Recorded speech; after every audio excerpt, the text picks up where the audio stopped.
In this video essay, we shall approach the interesting and complex topic of civilizational founding myths and sacred narratives from an educational and critical point of view. Over the past few weeks, this subject has caused quite a stir online because of a certain foundational narrative has been criticized in a unique and almost ridiculous manner by a very unusual and highly controversial entertainment personality. In order to not rethread the basic facts of the situation for the third time, we shall be summarizing and commenting on two YouTube videos by online personalities from the religious sphere, since their valuable input on the situation is highly informative for understanding what exactly is going on with the world. This will be a fairly lengthy video, so please check out the timestamps below if you want to skip ahead to any part that you may find interesting. The founding myth of our modern world as we know it is essentially tied to the World War II narrative. Summarized, the war is portrayed as an unambiguously moral struggle between the forces of light, aka the Allies or the US, UK, and the French resistance, and the forces of darkness, represented by the Axis countries, the totalitarian regimes of Germany, Italy, and Japan. The authoritarian regime's ideologies, policies, and actions became core symbols of absolute evil, while the triumph of the Allied forces represented a dawn of a new age of morality in which darkness was banished. Principles such as democracy, freedom, liberty, human rights, capitalism, personal property and dignity, and finally, tolerance, became the essential doctrines of the new dogma for this new world. Through this self-described, God-given victory, the West has achieved total dominance across the globe in all relevant areas, such as economic, political, ethical, and institutional. The formation of the United Nations, the successor of the League of Nations, stands as both a symbolic but also metaphysical edifice of this total victory.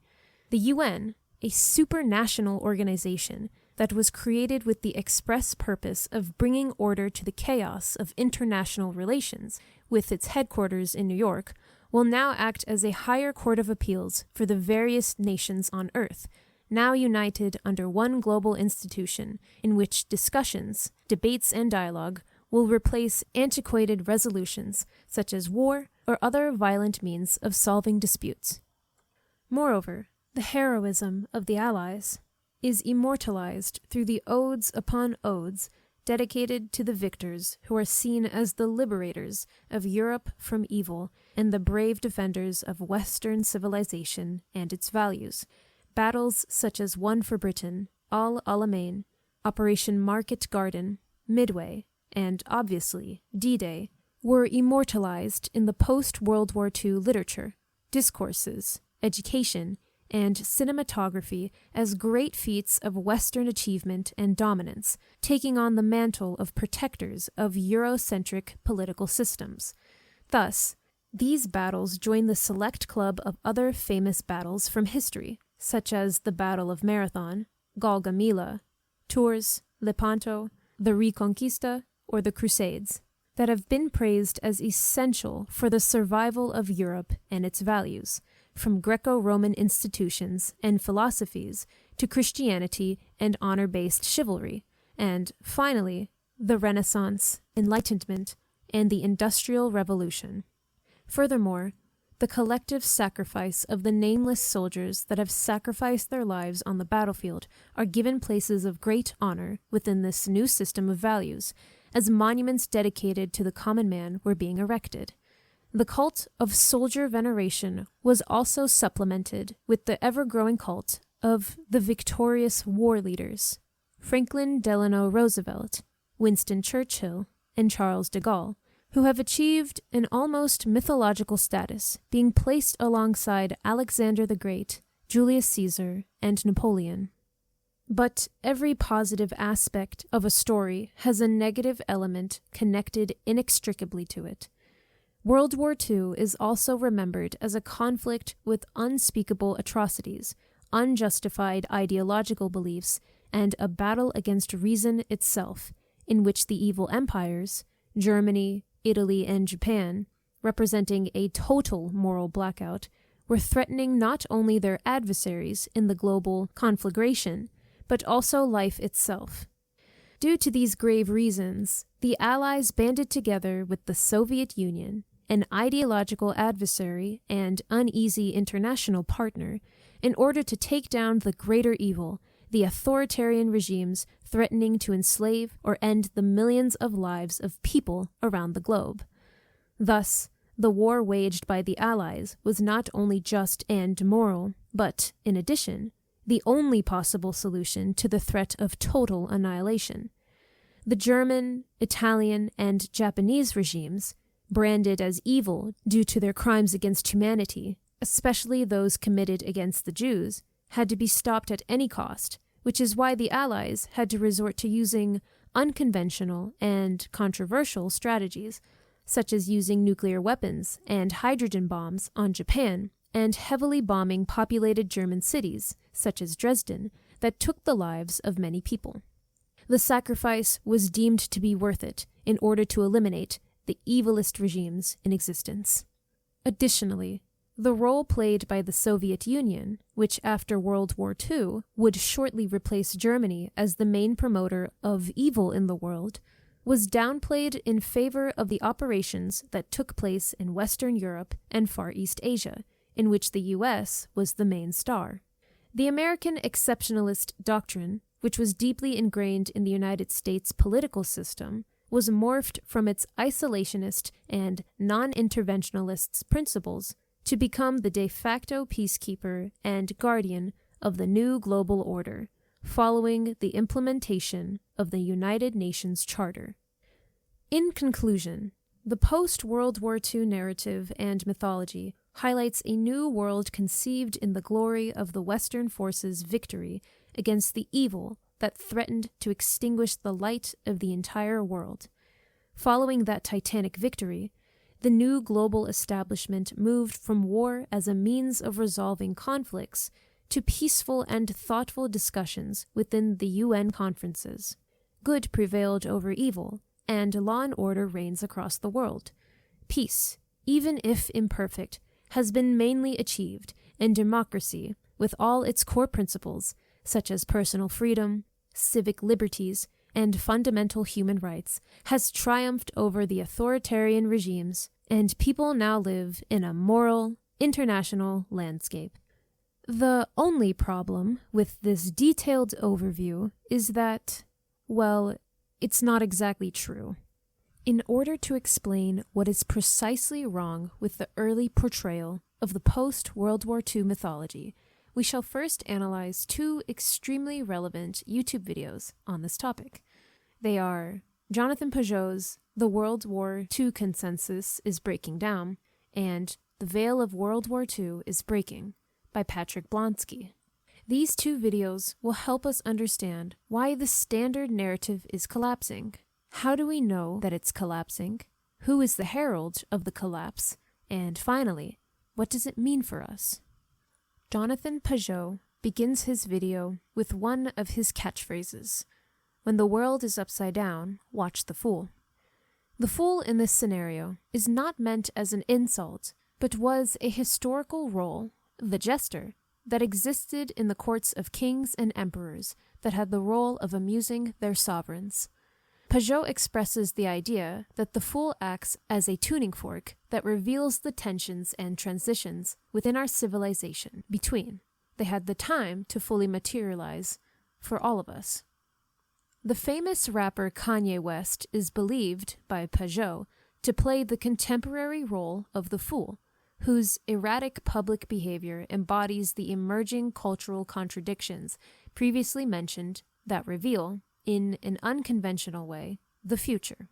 Mirroring Pageau's ideas, Pageau and Blonski also emphasizes how the fool has the ability to unravel hidden contradictions within a sacred narrative, highlighting the ever-growing cracks of it.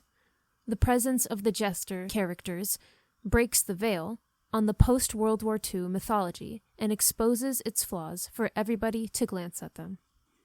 Jonathan Pageau continues by explaining why the World War II carefully crafted consensus is rapidly becoming undone. The core message of this narrative, which is the establishing of liberal democracies across the globe, technological progress, capitalism and corporatism, and unambiguous ethical framing, is based on a lie. The major oversight of this mythological narrative is the absence, obscuring, or downplaying of the role that the communist Soviet Union fulfilled during World War II. We believe that without the energy, manpower, grit, and pure determination of the Russian soldiers and leadership, the Allies would have had a way harder time taking down Germany, and the casualties would have been higher by a few magnitudes. Most mainstream historians agree with this statement and have fought for more recognition of this fact at a political and educational level. Even though the USSR, together with Mao Zedong's China, was part of the official alliance with the Western forces, US, UK, and the French resistance, they also diverge in numerous key areas, first and foremost being the political system that they had. The Western Allies were liberal democracies, while the Soviet Union was an authoritarian regime masquerading as a democracy, thus nullifying the standard narrative claim that the World War II fight was against extremism and totalitarianism. Moreover, what's worse is that all Eastern Europeans know, and many Westerners pretend to forget, after World War II concluded, half of Europe entered a dark age in terms of civil liberties, freedom of speech and thought, and other fundamental human rights. The Allies did indeed win the Second World War, but they also did so at the cost of Eastern Europe falling into the iron grip of the USSR, a fate which they vigorously opposed while bravely fighting the Germans for their and their country's freedom. The peace treaties cemented the Iron Curtain falling over Europe as the sacrifices of the Poles, Romanians, and Serbians fighting the German state was all for nothing. This was a brutal reminder of the incapacity, deceptiveness, and general weakness of the West, who abandoned their Eastern allies in the clutches of the Soviet Union, breaking their agreements due to a fear of war with the USSR, which the Allies felt they would lose. From an Eastern Orthodox perspective, the communist phase was the historical high point of persecutions, as the church was heavily persecuted, churches destroyed, priests locked up, and millions of faithful losing their lives in prisons, forced marches, famines, or ad hoc sentencing. This does not mean that the opposing side was gentler with the Orthodox. The whole of Czechoslovakian Orthodox community was martyred by the German authoritarian regime, who also supported the perpetrators of atrocities against fellow Orthodox people in Poland, Ukraine, Russia, and Yugoslavia. Overall, the Allies did not free Europe from tyranny. Instead, it left half of it and a large part of the Far East in the strong grip of the most totalitarian regime known to mankind. The irony is that before World War II, we had more liberal democracies across the world than after its conclusion. But coming back to Pageau's video, he clearly evokes the pact with Stalin as being foundational for the breakup of the World War II narrative. The pragmatic alliances with the USSR was simply hard to justify, so it was largely ignored. He calls it a moral blind spot in the West's collective memory, as the agreed-upon mythology cannot mention the fact that the evil German authoritarian regime was defeated with the help of a different, extreme totalitarian regime. Thus, the atrocities of the German state is equated with evil personified, as the now World War II German Chancellor becomes the secular Satan, while the evils of the Soviet Union is being downplayed or conveniently forgotten. However, Pageau mentions that as the memory of World War II becomes hazier, people are more and more starting to question the consensus that they learned. Jonathan Pageau ends by saying that using the World War II narrative as a moral anchor is faulty and condemning one atrocity, but not the other, creating an unstable story that is destined to eventually fade away. A direct cause of this breaking down of the mythology is the growing sense of cultural fragmentation and spiritual and moral confusion taking hold of the Western audience, as the almost cosmic ordering of meaning is being shown as faulty. One of the important results of this fragmentation is the rise of moral outrage, tribalism, identity issues, rise of populism, and anti-establishment protests. Patrick Blonski agrees with this sentiment and adds that the World War II narrative functioned as a sacred myth, a sort of veil that shaped the modern society's ethical and political framing. We would add that, concomitantly with the rise of secularism, the prominence of Christianity and Christian values got weaker and weaker, and the Christian worldview had to be replaced with an atheistic one in order to accommodate the new power structures and political directions. Blonski synthesizes that the narrative boils down to the classical good versus evil dichotomy, in which the good guys win, and the Western identity is saved. Moreover, in his mind, the post-World War II consensus acted as a sort of holy tradition whose sacrality avoids any kind of critique. We would like to add that those who oppose the narrative are branded as heretics and blasphemers against the liberal democratic order and capitalism in an almost religious sense.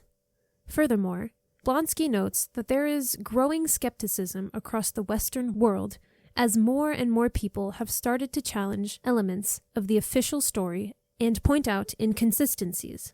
The almost pious reverence for World War II is being recalibrated, making space for more nuance in regard to the political and moral complexities of history. In terms of solutions, both Pageau and Blonski argue that this narrative upheaval presents us with an opportunity to update the foundational myth in order to better reflect reality. The breakdown of this old symbolic order leaves the place open for a new narrative, which can incorporate the much-needed nuances of the past. But will it actually succeed, or will it succumb to the weight and power of an almost century-old sacred mythology? Next, we would like to broaden the conversation started by Jonathan Pageau and Patrick Blonski by continuing their great analysis and by providing some hopeful answers to the apparent contradictions of the current culture that we live in. An interesting point that Pageau mentioned is about the inherent contradiction of a character such as Kanye West, who embodies ideas that are, at least, logically incompatible with each other. For example, in one of his recent songs, Kanye West frantically calls upon his brethren to salute the infamous German chancellor. The extraordinary irony of this action is that not only is he utilizing an invective in order to name his ethnical brothers, but this act of salutation, in of itself, shows a sort of agreement with the policies or ethos of the great villain of World War II. This is extremely perplexing, since within that extremist ideology, people such as Kanye West would not be very appreciated nor warmly welcomed in that political regime. But this is where we diverge from Pageau's dismissal of Kanye West's unfortunate, confusing, and eyebrow-raising actions, as we might have a plausible explanation for this apparent logical incoherence. Over the recent few decades, we have witnessed one of the largest and most comprehensive migrations of all times, from the global south into the global north, particularly Western countries, such as the US, UK, France, Germany, Italy, and Spain. These immigration trends, coming mostly from Latino countries in the US and Arabic states to Europe, had impacts on numerous areas of those nations, such as economic, social, political, religious, but also mythologically. Obviously, the standard foundational narrative that the West was reborn into has little to no effect on the new peoples arriving, who have been brought up in their own foundational myths and have diverging worldviews. We shall explore more as to why this is the case, and how does this impact the standard narrative that both Pageau and Blonski are referring to.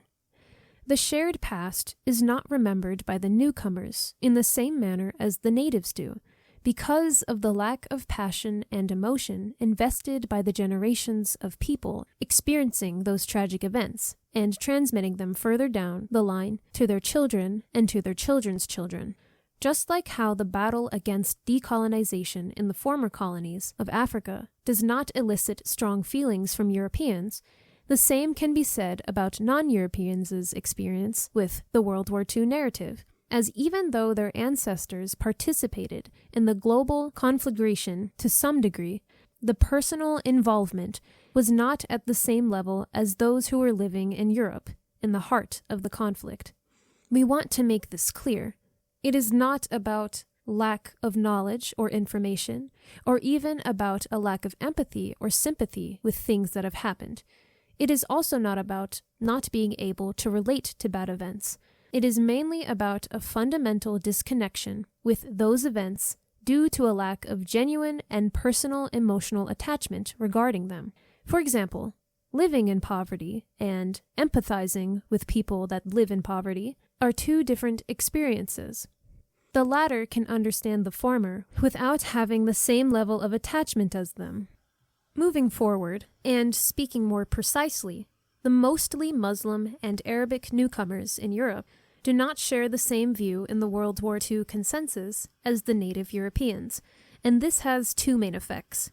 The direct effect is that the sacred narrative is being eroded slowly by it failing to instill the same level of commitment to the new arrivals as it managed to do with the natives. But there is also an indirect effect taking place as well. This refers to the phenomenon in which the natives observe that the narrative's grip is weakening and they start noticing its cracks. Thus, the failure of this sacred narrative is not only possible, but it is guaranteed to happen. When referring to the United States, we observe that most of the immigration comes from Central and South American states that, like the newcomers in Europe, have the best ambivalent feelings about the World War II consensus, and at worst, harbor direct or hidden feelings of sympathy with the losers of that global conflict and their ideology. Additionally, the connection between the Hispanic communities and Europe are not as strong as in the case of the European immigration to the U.S., which reinforced the status quo narrative. The sentimental relationship with the old continent is no longer existent with the peoples of the New World anymore, fact which will further contribute to the breaking down of the narrative. What makes things worse is that there seems to be a growing fascination with the said evil ideology of World War II Germany, especially amongst the immigrants, who do not have any reflective sense of horror or disgust. On the contrary, the adherence to the agreed-upon narrative will stop being unanimous if the immigration continues and if the authorities will fail to enforce ideology compliance for all citizens, new or old. We would argue that this process is not happening by mistake or by coincidence, but it is a clear and orchestrated restructuring of the current global order that has evolved past the World War II consensus and requires a more updated foundational story that will allow the structures in power to maintain control. But this speculation is for another video to be expanded upon. Keeping this in mind, we now return to Kanye West's song coupled with his public activity and short-lived political adventure, which are marred by controversies after controversies until the point of complete ridicule. That being said, this is the job description of a fool, per Jonathan Pageau's analysis, and Kanye West is an indicator of the changing times. He clearly disagrees with the narrative consensus and has no issue in challenging it in very distasteful and outlandish ways. But the question is why?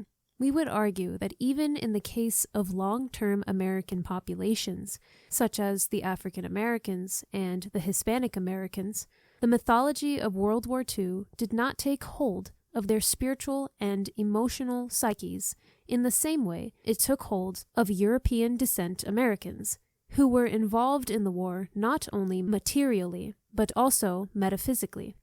The totalitarian German and Italian ideologies were more than physical dangers. They were dangerous philosophies that could potentially hijack the Western civilization and change it forever. Thus, the responsibility felt by non-European Americans for the actions of European authoritarian regimes of the past is minimal, as they bear no collective guilt, or better said, no collective remorse for those events, since they were not perpetuated by their ancestors. Moreover, the inherent stigma associated with sympathizing with those ideas is absent, being replaced with an intellectual taboo, which makes it easier for members of these communities to be interested in, for example, the evil German chancellor of the past. The contradiction entailing this act is not perceived logically, but emotionally, since Kanye West wants to evoke a certain feeling of unrest towards the current narrative through a very provocative piece of music that aims at causing outrage in the listener, while at the same time normalizing the discussion about this topic.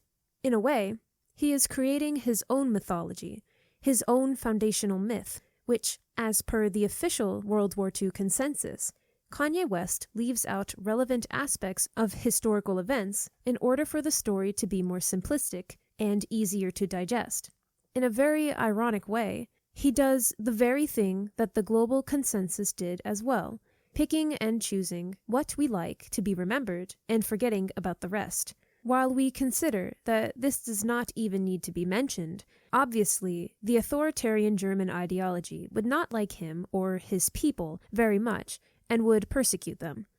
But this inconvenient fact of history is purposely left outside his own narrative, since it would countersignal the message that he wants to send. That being said, even if his listeners will not buy into his own mythological story, it is enough for them to be brutally exposed to the lyrics in order for them to start believing that this is the normal approach to this topic, regardless if the audience was brought up into the consensus narrative or not. In conclusion, what gave strength and power to the narrative was the fact that it was shared, felt, understood, and breathed by all those who have a historical communion and spiritual past with it. But nowadays, things are changing that is leading to a breakdown of this consensus, effects of which will probably be society changing. We want to thank Jonathan Pageau and Patrick Blonski for their excellent videos. Please leave a comment down below if you agree or disagree on this topic, or if you just want to leave your thoughts, and please share it amongst your friends to continue this conversation. Thank you, and God bless.